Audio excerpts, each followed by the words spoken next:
This is eCommerce Uncensored. Brought to you by Fast Forward Unlimited. We're coming to you fully loaded and exposed with all the strategies and techniques for growing your e-commerce business.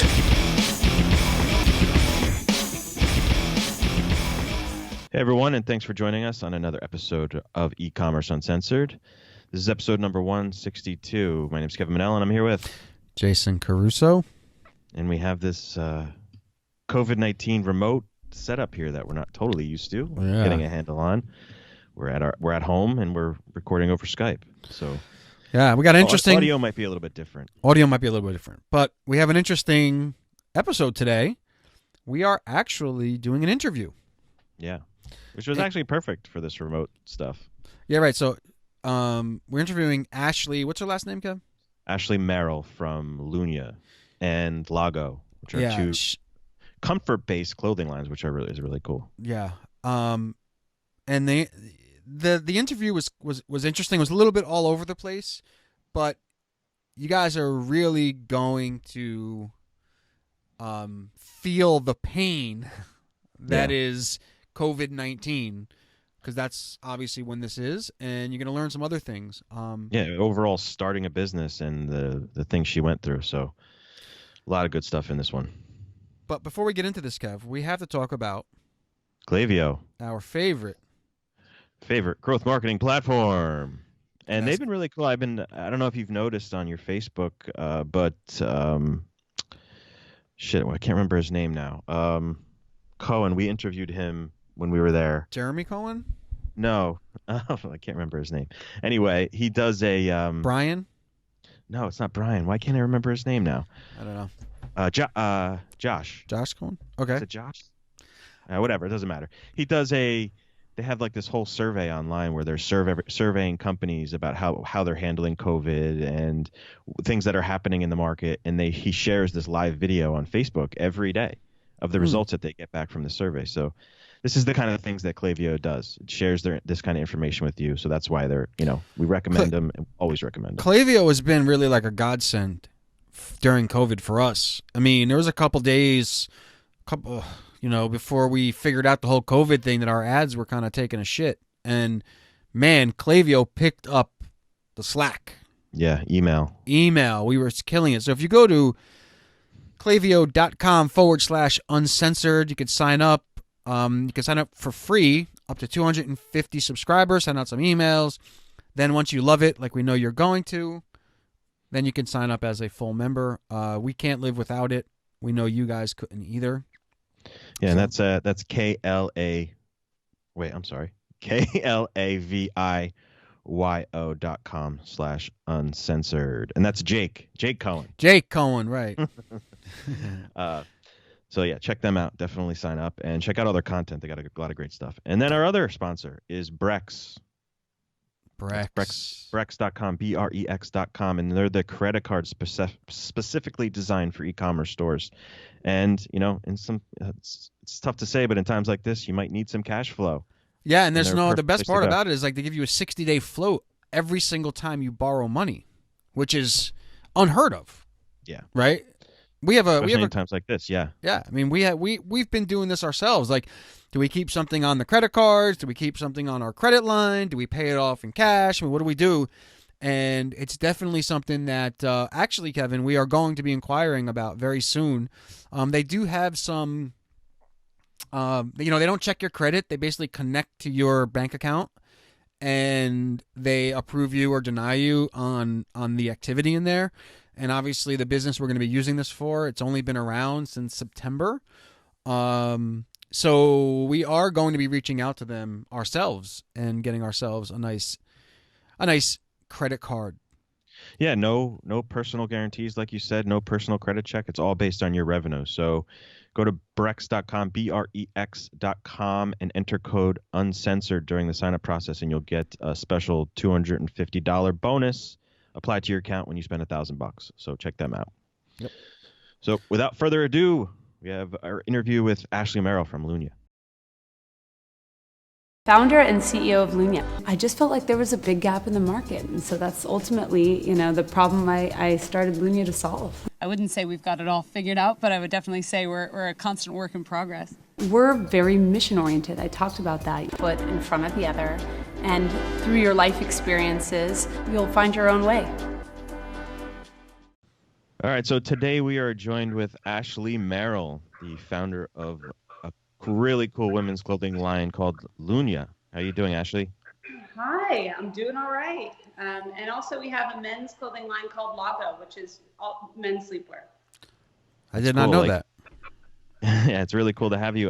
Why don't you just start telling us a little bit about the brand and how you got started? Sure. So I did start with Lunya I think it's about 8 years ago. Started it because I felt like there was a gap in the market. I was wearing my husband's old clothes around the home and just felt like there would be an opportunity for something better, that I could feel like I was showing up at home, but then not having to be uncomfortable. And so for a lack of good options, ended up starting Lunya. And it's been able to evolve into a company that not only just solves that initial problem, but actually infuses a lot of innovation into our design to help optimize that home experience and your sleep experience with fabrics that are really functional, or even our styling that's very functional, almost in the way you would think of for athletic wear. Yeah, it's funny. It's funny you say that, because we work with a lot of like multi-million dollar businesses, $40-50 million businesses. And they all seem to have like this one product, and then that brings like new customers in, and then they start selling them other things. Is that sort of what you're talking about? Like, did you have one or two products maybe that really hit, and then you kind of evolve from there, or was it just the brand sort of from, I think it was more the brand. I think that the problem we were solving resonated with people. It was an interesting time when I started, because there really was nobody else creating like a sleepwear solution like I was. And so in some ways, if I was making an athletic wear brand, as an example, I would be spending my marketing and energy and my conversational energy with my customer, differentiating my product from what everybody else is doing in the market. In a lot of ways, I had to even, like, we always described it as like, just give the mirror to our customers. It's almost like you get so used to wearing just like your crappy old clothes around the house that you don't even notice it anymore. And so a lot of what we did was just be like, have you noticed that you're wearing that? Just like, do you, and in a sort of try to be as non-judgmental as possible, and just be like, what if we offered you something where you could feel awesome, but still be comfortable? And so we've had to create the market. And so what I think most people reacted to was just that, oh my goodness, you're helping me solve a problem that I had, or even maybe I wasn't even aware of. And that was really exciting. Yeah. Sorry, Kevin. So before we got on, we touched on the whole COVID-19 thing that's going on right now, and the coronavirus, and how it's affecting our business. We've had a few episodes talking about it, but it almost seems like your product kind of almost fits into this work at home kind of scenario for a lot of people. Are you seeing that with people, and how exactly are you dealing with this whole thing that's going on right now? Yeah, I mean, so yes, it's true. Our clothes are actually like the perfect thing to wear around the home. I've seen more organic sharing of our product than probably in a long time, of people just sharing their work from home selfies and whatever, always wearing Lunya. Lunya and Lago are absolutely the perfect clothes to wear around the home. That said, we've had to close all of our retail stores and have had to do layoffs around that like everybody else. And overall, while I think our product remains still very relevant, overall demand and consumer sentiment is down, because people are worried that they're going to be losing their jobs, or there's a lot of unknown right now. So in some ways, yes, we are the right product. If you're going to be selling a luxury good right now, you want to be selling what Lunya is making. But also, I think that in the entire world is just a little gun shy about spending. And so we're seeing that. And it's affecting our business. There's no other way to slice it. And I'm worried. I'm also just worried what happens if this continues for a long period of time. I think we're all okay with sure, if it's 2 weeks, great. But I'm worried because I'm looking to the other countries that were impacted and we didn't even get on board with quarantines as early as they did. And I'm seeing that, and they're 2 months later, I don't know what that means. So there's a lot of unknowns right now. All right. So there's a couple of things that I just want to back up a little bit. So number one, what's interesting is that people think that when you start a business, it's better to come up with an idea that no one has thought of before, right? Like that's like the initial thing, right? And you said that you were kind of like kind of like a new segment, right? Yeah, absolutely. So there's a couple lessons in there, right? Like you don't really know, you have no one to compare yourselves to, right? You're kind of like figuring everything out as you go, which is very difficult. I mean, if there was like another competitor, you can definitely like model what they're doing and say, okay, I'm going to change this. I'm going to do this different. I'm going to do that. You didn't have that, right? No. So you had to figure it out on your own. Yeah, the best example for me is I actually looked to Lululemon and what they did nearly 20 years earlier, because the parallels existed. Like early day Lululemon, they went in and they went, why is there not good clothing for women to wear when they're working out? Everything's just pink and shrink off of men's styles. And they had to kind of create a market. And people were looking at them like, women aren't going to buy this. There's not going to be a market for this. And they really helped forge the path that is today is probably one of the fastest growing segments, right? The athleisure wear market. And so I really think that the parallels exist a lot, which is, our job in marketing is very different than it would be in a more saturated space. What we have to do is create consumer awareness, which, and it's sort of one of those interesting things like you're describing. People think if I go into a space where nobody is, there's so much opportunity there is. There, and that is absolutely true, but you also have to assume that now you have to educate the market and that's expensive and hard to do. Yeah. In some cases, you're actually benefited by competition because together you end up creating awareness in the marketplace.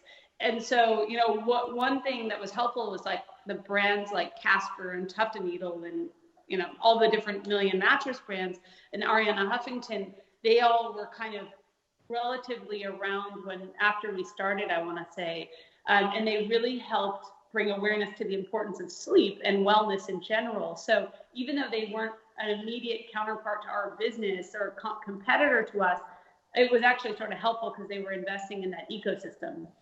Yeah, so that was like the first thing, because we talked to a lot of people and they think like, oh, let me go into something that no one else is there and I'm gonna kill it, and then you realize, like, if you're running Facebook ads, like, who do you target? Yes. How do you build your email list? I mean, there's a lot of these different things that you can kind of know who it is, but if there is no one else in the market that's selling it, it's not as targeted. Right. So that's like the first thing I wanted to say. The other thing is, so Kevin and I partnered up with someone in the digital learning space. And we were doing really well for a while. The business in the first year is going to do probably $2.5–3 million, and we just started it like six months ago. And our sales were, being affected by the whole corona thing, because we're kind of in the midst of that right now. And what we did to kind of help our sales, and it's working, is basically we're donating 10% of our profits to corona relief. And honestly, like, as soon as we put that on the website, it literally like went from we could hardly make any money to we were making more than we did before we put that on the website. Cool. And it's been like, it's really been a game changer for us, because this has been a tough time. But it seems like when you add that giving element, people are no longer worried about spending their money as much. Yeah, I think that sounds good. And maybe we should think about that. It's a hard balance because, it's hard for me. And like, I want to do that, but I still don't have a profitable business. And I've had to put a lot of my workers on unpaid leave and layoffs. So I would need to feel relatively confident would boost the business in a big enough way, because hard to justify, putting my workers on unpaid leave and then giving, I don't even have money yet to pay my people. So I'm just trying to balance, what do I need to do to keep my people keep my people on staff and make sure I can continue running a business. I would love, I think that's helpful information, and I definitely want to give to Corona and help it survive. I'm just like, there's a finite amount of money, and I'm just trying to figure out how to make it so that we can stay afloat through this. Yeah, so we have a client that's in a similar situation as you. The only difference is they've had some funding. I don't know if you had, but they had some funding, and we had the same conversation with them. And yeah. What's interesting is, and this is just, again, you do whatever is best for your business, of course. Yeah. But they're like a $3 million business, and they're not really profitable. Right. But they took this advice, and now they are profitable. Okay. Now right. this is with this is with their Facebook ads. I don't know how you're primarily getting your customers. We did some other things with them. We did some upselling and some landing page stuff. But that being said, the cost of acquiring a customer on Facebook literally dropped by, I don't know, Kev, what was it originally? Like to acquire a customer, $160? Yeah, 160 down to, I think it's around 60, 70 now. Yeah, so wow. that's Just significant. by adding that messages. Yeah. Okay. All right. I'm game. I'm game. But you do. I agree with you. you. Help and see my business grow. If we could do both of those things, that sounds like amazing. But it is important to focus on the people, your internal people as well, because that's really what's helped your business get to this point. So you got to really think about them first. It's been an agonizing time as a business leader. I don't know any other way to spell this out. It's just, you're trying to figure out, at the end of the day, if your business doesn't make it through this, you're not doing anyone a favor. So you got to figure out how you keep your business healthy. But, you want to protect and care for those people that have made your business what it is. And I'm looking for the answer book for this. So if anyone's got that playbook, I would really appreciate it. But, we're just trying to do the best we can. We spent all of last week trying to, we put resources in place to build a business that was going to be, on a huge growth spurt from last year. And now it's not that we're not continuing to grow, but there's so many unknowns. And we basically we had to look at all of our fixed costs and figure out, well, here are these fixed costs, which we're going to be used, we're going to be balanced off of a huge top line revenue growth, which now I don't think I can count on that. And at the end of the day, we have to set ourselves up to get to the end of this. And, my best guess is that this is, at least till the end of 2020 situation from, the economic impact of this. Yeah, I'm sure it is. And, the thing is, though, the nice thing is that you can be agile, right? You're not, you're not Lululemon, right? You can, you can do some of these things that we're talking about. Let's real quick, because I know you're on a short time frame here, and I want, I think it's really important for people, they can learn from you and your experience. How are you acquiring customers? Like, what is your number one way right now that you're bringing in customers? I would still say Facebook and Instagram. Facebook and Instagram. So you obviously have a cost of acquisition that you guys are kind of building everything off of. Yes.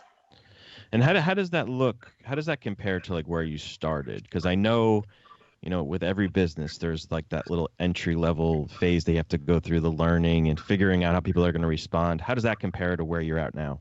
Well, I'll tell you, when very, very beginning, when I first tested with Facebook and Instagram, it was $500 to acquire a customer. That only lasted for a week or two while we got the algorithm right. And I had been adequately warned. They told me, this is going to be what it is while we get it together. And it was. Quickly it got together, and it moved down to a rate that we could build a business off of. I've kept the ROAS relatively stable, though, even for the past, I would say, from that point till now, because I could see it drop. Maybe if I was spending a lot of top of funnel money to try to drive the overall cost down on the return on ad spend. But obviously that was the top of funnel spend. Brand spend was the first thing to go in these kind of moments. And so now we're back to like old school, just conversion pricing. And we basically hold the ROAS steady, which means that you could say, then we would see over time as brand awareness grows, you should see a drop in customer acquisition costs. And that might be true, but I'm spending to the top of my ROAS percentage so that my spend increases, but that ROAS ratio stays constant. Yeah. And what kind of ROAS? I mean, because you're obviously what kind of ROAS do you need to be profitable? Like, where does that need? Does it need to be like 3x, 4x? No, 2x. 2x. Okay, so you got a lot of margin then, because. Well, I mean, right, but I'm still not profitable. So I'm like, yes, I hear you, but sounds great. But yes, I'm not there. I mean, we can do it on an early. We have a good lifetime value of our customer. So yeah, we don't need huge multiples on it. Right. Yeah. Yeah. Because how big a part is email for you as well? Because obviously you must have some kind of post-purchase things going on to keep that lifetime value up. Yeah, email's a big part of it, and I think that product is really what it comes down to. At the end of the day, marketing is really great. Marketing brings people in the door and keeps it top of mind. But they have to have liked what they received from us. That it's funny. That's why I always talk to my product team. As LTV in a lot of ways is a measure of how good they did with creating a product that people actually value. And how long? Friend referrals. How long is that lifetime value? Do you know? It's a rolling cohort, and I want to say it's like 2 years or something, around 18 months, something like that. Now, what do you guys? You must be working with a marketing agency, correct? Yeah, but we do a lot of the stuff in house too. Because one thing, I don't know what your funnel looks like, but something that it seems like you'd be benefiting from is, we talked about this a lot, is like trying to get as much money out of that customer during that conversion as possible to bring your average order value up. Right. That's huge. I mean, we added a couple things during checkout, and it literally has it changes everything pretty much. What kind of things? I'm ready for it. Yeah, I mean, so for example, we have a I don't want to give away. I can't really talk. I'll have to talk about our stuff specifically, but we have a digital journal, like a wildlife journal company that we own, and we have all these different ebooks that we sell. And on the checkout page, we basically say like, "Hey, how would you like to buy this ebook for 50% off?" Right. And literally, it changed our cost of acquisition. I'm sorry, not our cost. Our average order value from like $110 to $153. Oh wow, interesting. So these are the kind of things that it's interesting because like how long have you guys been in business for? I launched it in 2014. Okay, so 2014, you're using Facebook and Instagram to acquire your customers, and it's just interesting to me, like how I don't want to sound like bad about this, but like how most businesses are not doing these things. They're not doing upsells. They're not doing post-purchase upsells. They're not doing all these little things that allow you to keep spending more and more on Facebook or Instagram. Post-purchase email sequences, all these like little things that take you from being a company who is having a hard time making a profit to actually being profitable. Yeah. And this is just through our experience, like our own stuff and our clients. I can't tell you, one of our clients was doing like, I'm going to give you exact numbers, like $5,000 or $6,000 a day. Okay. Right. we added this element of giving to COVID. We created a post-purchase upsell, and they went from doing like $5K a day to like $15K a day. Okay. Just Yeah, like and that post-purchase upsell is converting at about 20 to 30% consistently for the last 30 days or so. yes. And the post-purchase was just relevant to COVID? No, the post-purchase is just selling them other things. So what we would do is like sell, like the best way I can explain is like, let's say somebody buys a cell phone from you, right? What do they need, right? They need a case. Okay. Right. So they buy the cell phone first. After they're done ordering, you show them the case and say, hey, how would you like to buy this case for 50% off? I see. Okay. I see. So now what you've done is essentially you've taken someone who's going to spend X and you've increased their value by whatever, whatever that number is. No, I get that. We do that. We definitely do that. We do that with styling. I think one of the key ways for us is, we need to get people to try our product. And then once they do, they find themselves wearing it nonstop. And so then it's going like, okay, what else can I wear that with? And we try to help them think about styling and how that product could relate to other products. We definitely have found success with that. And I feel complicated about the COVID thing because, we've been grappling with it, and I'm literally watching the 100 other companies I follow try to grapple with it too, because, you want to be we want to feel like we're like, the reality is we need our business to thrive so our team can stay paid and unfortunately, we still have to sell stuff during this period so that we can contribute to the economy and keep people employed and all this. But at the other hand, it's hard to figure out, you don't want to feel exploitive of the situation. I want to make sure whatever we do feels like just appropriate, and I don't, back to the playbook, I just don't know. We've tried a few different things of how to continue to message people and just make sure it doesn't feel inappropriate. If you've got someone in the hospital, you just don't want to see a company sending something out that feels, I don't know, like they're trying to make money off of it. And I just don't know. And I think actually that's where I do like the idea of donation piece. Again, it's all in the wording and how it's said, because I think that's universally beneficial, but yes. So I could tell you that since we've added it to our website and, like I said, we're going to be a multi-million-dollar business within a year of starting this business. And we have thousands of people coming through, and we have gotten nothing but positive feedback.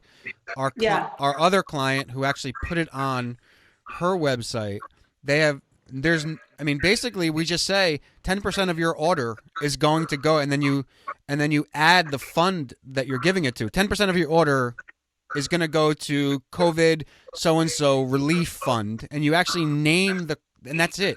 There's we do nothing else but put that on the website, and it literally changes everything.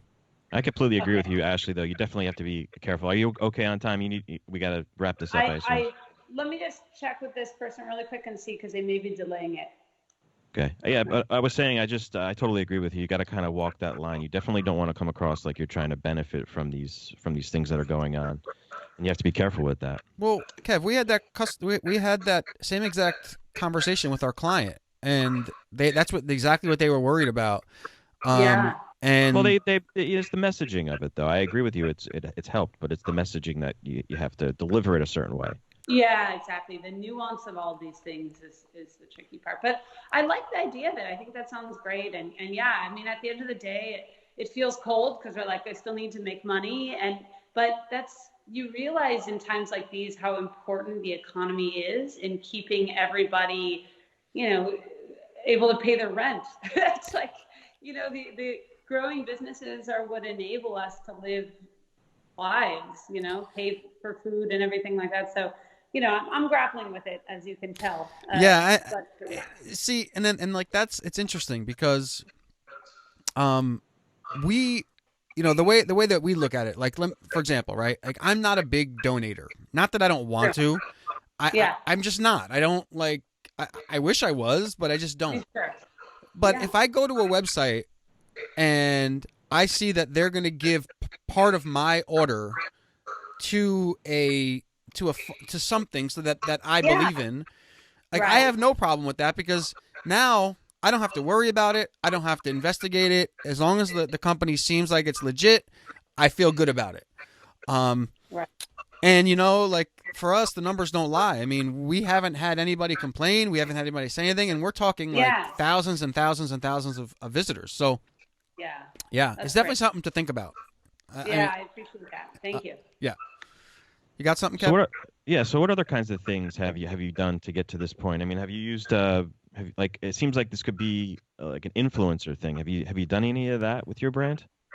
Tons of that. Yeah, I'd say one thing that's really great is that we don't really pay for influencers, but we will definitely see them product, and they seem to really enjoy it. I think that it's something that they actually, once they get it, they're like, oh, this is actually comfortable and adaptable to my everyday real life. And so we've seen that people really love it. Early on, I didn't use influencer gifting that much because our cost of goods is really high. At the end of the day, I'm spending tons of money per yard on silk, and I'm wearing all these really expensive fabrics right now. And so we had a lot of trouble doing a bunch of influencer gifting, just because the cost, even if you weren't paying people, was just really high. And over time, we've needed different marketing angles, so we have leaned into that a bit more. And I don't know, I think it helps as a top of funnel strategy, creating overall awareness. But it's not as easy to track, of course, as conversion, straight conversion media. But we definitely think it's important in creating like a groundswell of awareness and appreciation of the brand. Right, and you can't control when they do a review or when they talk about it. You can't control. You can't scale it. You can't. No. Right. Yes. There's a lot of there's a lot of work. There's a lot of work to get that going. One of our clients does it, and it's like they're. A spreadsheet after spreadsheet, who they sent it to, when they sent it to them, following up to see when they'll review it, right? I mean, those kind of things are crazy. Yes, agreed. It's all a lot. Yeah. So real quickly, I know, again, we're on a little bit of a time crunch here, but I do want the listeners to kind of get an idea of what made you go from just like hanging around like gear, like clothing, so to speak, to like high-end stuff. Was there a reason for that? I mean, it's not really, there was never a shift there. They were always luxury clothes for being around the home. And I say that because, to me, if you're looking to make a shift, I'm not wanting to wear that 10K shirt for that I ran 10 years ago or whatever, and you're saying I'm not going to wear my husband's boxer shorts anymore. If I'm just giving you another sort of fast fashion quality kind of outfit to wear around the house, it's still basically disposable, and it's something, to me, what I'm saying is like, hey, I think your perspective on the clothes you wear around the house should maybe change. These are clothes that you're going to wear every day. It's almost the same way how you can justify maybe buying a nice pair of jeans, because you're going to be wearing those every single day. Our sleepwear is like that. These are the clothes you will wear every day. If you look at cost per wear, it's probably the most worthwhile thing you ever bought, and investing in quality makes a lot of sense. And so I never wanted to shut down quality. Our focus has always been on quality and of materials, of construction, of trims, because I wanted something that people could count on. For me to get in the game of making sort of a bunch of cheap clothes, I think that's one of the mistakes that has happened in fashion, to be honest. When we look at environmental issues and how damaging fashion is on the world, I think it's the mentality that you should buy cheap stuff and just get something new when it fails you. And to me, I think about my grandmother's generation, where you would repair your clothes when they broke. Just such a shift in mentality. And so to me, I actually think we need to go back to the fewer better things kind of mindset and buy things that will last us and really do the job we want. And I always aspired to be a brand that does that. We just had this conversation the other day. Kevin bought some really cheap golf shoes, and he's like, And then our other friend who was with us did the same exact thing, and neither of them wear the cheap ones, and they went out and bought the $300 ones. But now they spent $450 instead of $300 because they bought both of them instead of just buying the higher end one once. Right. It's right. And it's so true. Yeah, so and true. I went to your website, and you definitely portray that comfort. You have beautiful photographs, you have great videos and things like that. But how did you do that at the beginning? Because obviously you didn't have the resources, you didn't necessarily have the funds. How did you communicate that high level at the beginning? Yeah. Well, I would say that having good creative is such an important part of the game now. And what I did was I actually did have a lot of marketing people early on, because I realized that you can't build a direct-to-consumer company if you can't tell a story. You used to be able to you could put things in a wholesale store and count on them to story tell for you and take the photographs and do all that. But because I was direct-to-consumer, I knew I needed to be able to convey the art of it, the tone of it. I needed to make people feel what we were feeling and understand what we're trying to solve there. And so I did hire creative people early on, and that's how it was. And I think that and this is one of the misconceptions, I think people think, oh, I'm going to build a direct-to-consumer business and it won't cost a lot of money because I can just put the website up myself and I can do all this, and you go, right. But, I think consumers are going to be looking for, you have to build all of that branding in-house. Consumers are going to be looking for you to be able to really, really quality storytell. And for me, that was something that I knew right early on that we had to prioritize. So do you have any, before we go, I know you're very busy. Do you have any, maybe like one or two tips that you'd give people just starting out? Even in your, not maybe your business per se, but just like in your space, so to speak?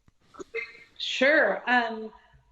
Well, I have things that might feel disconnected, but I'll say, I'm a fan of Shopify. Maybe that's obvious, but I definitely think that's the place to go for building a website. Maybe that's the super obvious thing, but when I started, everyone was building a site and custom Magento site. That's a bad word around here. We don't say Magento. I know, but I did that. I started in 2012. And so Shopify was where you went when you wanted to create something while you were still small and then you planned to get off onto the Magento site. And I'll just say Shopify has been able to scale really well with us, and all of their add-on apps really allow you to do all the customization you might need to do and not have to have a full in-house web team to manage. So I've really, really liked that. It's stable too. Very stable. Yeah, that's what I'm saying. I just feel like the amount of things I don't have to deal with because I have a partner that really knows how to do this stuff is wonderful. And I also think there's this, I've told you I'm jumping all over the place here, but another thing is I think to identify your target customer incredibly specifically. So we've literally named her. She has a name, she has an age, and people stress out about that because they go, oh, well, I also have a customer that's 50 and I have a customer that's 22, and you go, right, but like you can't speak to everybody. So you pick a person that you think is relatively representative, that 50-year-old is going to totally connect with maybe, and that 22-year-old, figure out what is the essence of what you're selling and how does the customer connect to that. And I do think that allows you to have like a unifying thread throughout your paid ads, your brand, your online brand experience, and your tone, everything that you're doing. So I also think like doing that work early on, so you don't just jump into this and then have to work backwards, can be really helpful. Identify, what age is she, or he, or, whatever your customer is, what's their age, what is their, what kind of activities do they like, what other brands do they shop, do they live in a metropolitan area or a rural area, just like where you get so specific, because it enables your creative team, your conversion team, your product development team, everybody to be really clear and follow that sort of same thematic through line. And if you try to speak to everybody, you speak to nobody. Exactly. And I think that you have to be comfortable alienating people. That makes people feel really weird, especially if you're on email, because then you see, oh, we sent out this controversial email and I got 3 people that were super pissed about it. And you're like, well, let's take a look at that email again, make sure it holds up to what we think our pillars are that we stand for. What's the mission? What's the, who's our target? And if we feel at the end of the day like that was a fit, then we have to be comfortable knowing that not everyone's going to like everything we do. Doesn't mean automatically we did the wrong thing. I wish I could have you in our meetings with our clients, because literally that is exactly what they say to us. Like, oh, but we have like 20 people bought that were like 50. I'm like, really? Like, you have thousands of people buying it that are 25 years old. Why are you going to talk to these other people? Like, Bed and Bath Beyond, I tell this story all the time. Bed Bath Beyond, every decision they make, they will say, and I forgot the girl's name, but does Crystal like it? Yes or no? Yeah. And like they go down the exact same thing. And like people just don't understand. Like when you speak to the person who buys your stuff specifically, it just grows your business and it exponentially. I mean, what's weird, and I think this is a big shift though from prior pre-internet dependent commerce, because previously what happened is your location really determined how your business did. If I put a clothing boutique on the corner here, I actually wanted to speak to as many possible people within my geographic region as possible. The big shift is that distribution has been commoditized. So now I have the entire world that I'm willing to ship to, let's put it that way, is now a potential customer base for me. And so even if I'm being incredibly narrow and specific, that's still millions and millions and millions and millions of people. You know what I mean? And so you don't have to be afraid that by being specific, you're going to alienate people, because the whole world is now your audience base.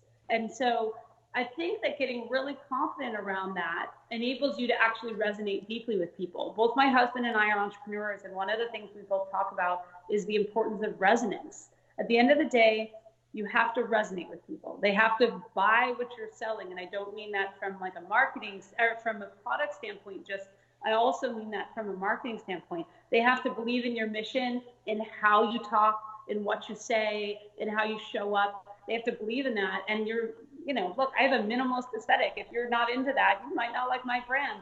That doesn't mean I should change my aesthetic for everybody who might not be into my aesthetic.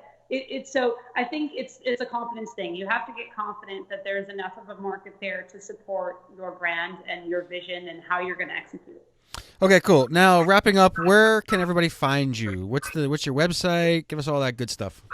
Okay, this is going to be a little bit of a list, but lunya.co is our website, Lunya.